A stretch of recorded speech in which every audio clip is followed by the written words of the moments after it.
বিসমিল্লাহ রহমান রহিম। প্রিয় দর্শক, কেমন আছেন? আশা করি সকলেই ভালো আছেন।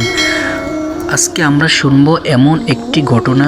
সেই ঘটনাটি হলো হযরত ইউনুস আলাইহিসসালাতু ওয়াসসালামের ঘটনা। হযরত ইউনুস আলাইহিসসালাতু ওয়াসসালাম নিনওয়ালাবাসীকে এক আল্লাহর পথে ডাকতেন, কিন্তু তারা তার কথা শোনেননি, বরং উপহাস করত। বছরের পর বছর দাওয়াত দেওয়ার পর হযরত ইউনুস আলাইহিসসালাতু ওয়াসসালাম ধৈর্য হারিয়ে ফেললেন। তিনি আল্লাহর চূড়ান্ত আদেশের অপেক্ষা না করেই রাগ করে শহর ছেড়ে চলে গেলেন। একটি নৌকা ও জাহাজের উপরে উঠল। তখন জাহাজটি ঢেউয়ের ভিতরে ধুলতে লাগলো।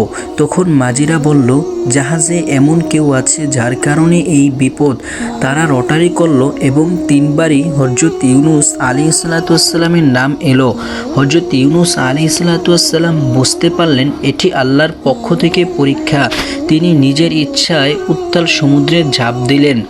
যখন তিনি ঝাঁপ দিলেন তখন সমুদ্রের তলদেশে একটি বিশাল বড় মাছ তাকে গিলে ফেললেন।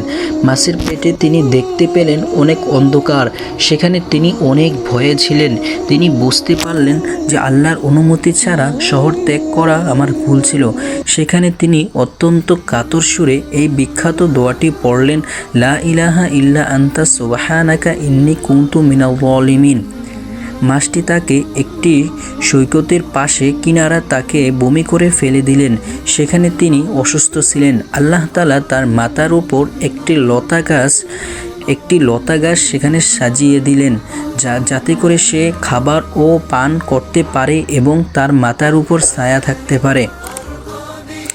বিস্ময়কর ঘটনা। এদিকে নিনওয়ালাবাসী হযরত ইউনুস আলাইহিসসালাতু ওয়াসসালাম চলে যাওয়ার পর আল্লাহর গজব দেখতে পেয়ে সবাই তওবা করেছিল। ফলে আল্লাহ তাআলা তাদেরকে ক্ষমা করে দিয়েছিলেন। হযরত ইউনুস আলাইহিসসালাতু ওয়াসসালাম যখন শহরে ফিরলেন, দেখলেন পুরো 1,00,000 মানুষ মুমিন হয়ে গিয়েছে।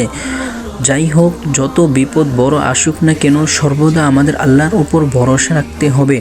আল্লাহর উপর ভরসা আমরা কখনই হারিয়ে ফেলবো না। তওবা ও ক্ষমা চাইলে আল্লাহ তাআলা আমাদেরকে মাফ করে দিবেন ইনশাআল্লাহ। ভিডিওটা কেমন লেগেছে সকলেই মতামত জানাতে পারেন এবং পরবর্তী ভিডিও পাওয়ার জন্য আমাদের চ্যানেলটি সাবস্ক্রাইব করে পাশে থাকতে পারেন। আসসালামু আলাইকুম ওয়া রাহমাতুল্লাহ।